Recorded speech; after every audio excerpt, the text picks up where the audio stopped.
All right. So physical education, should students be excused because they play an after-school interscholastic sport?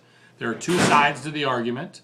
And I, being the professional physical education instructor for the last 26 years that I am, believe that it's apples and oranges, two different things.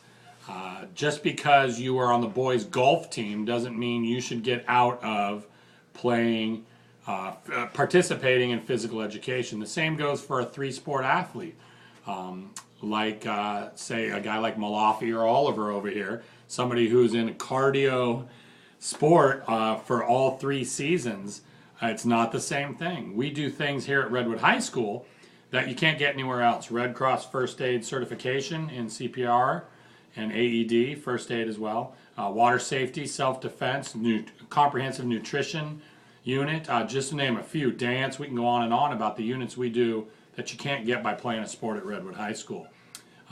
Some schools just throw out the balls for PE, and it's a more recreation time. It's almost crowd control, and there's little or no instruction.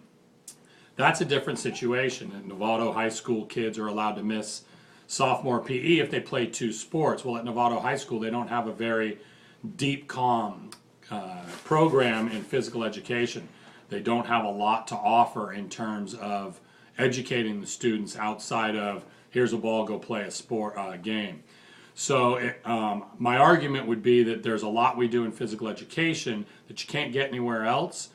Some schools like San Rafael High School have an entire health unit where kids are in a classroom for a semester. It's kind of like our social issues.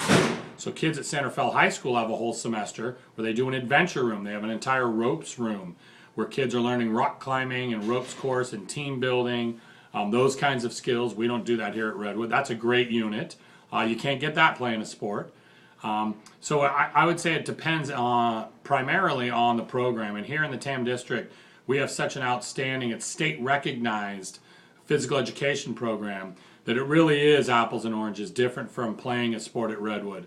You get into a slippery slope as well when you start saying, well, shoot, I don't play for Redwood, but I row. I'm on the rowing team and I do it year round. So I should get out of PE. Well, I'm a dancer. I'm a gymnast. It really is a tough conversation to have. I would ultimately argue, again, as a PE professional here in our district, that at least here in our school and at Drake at TAM as well, we do so many comprehensively valuable things you can't get anywhere else. That we love our athletes, but they need to come to physical education as well. Be a leader. Show everybody. Now, having said that, on game days, if a kid has a cross-country meet, I'm not going to go out and make them run for 15 minutes. I'll give them a little bit of a break on that day, that particular day. Swimming, sucking the energy out of a baseball player on game days. I might give a kid a little bit of a break if they're fit. There are plenty of students here at Redwood High School who get no physical activity outside of their physical education experience. So obviously those kids should be in physical education class. But it's more than the physical that we do here. And the social aspects can't be understated as well.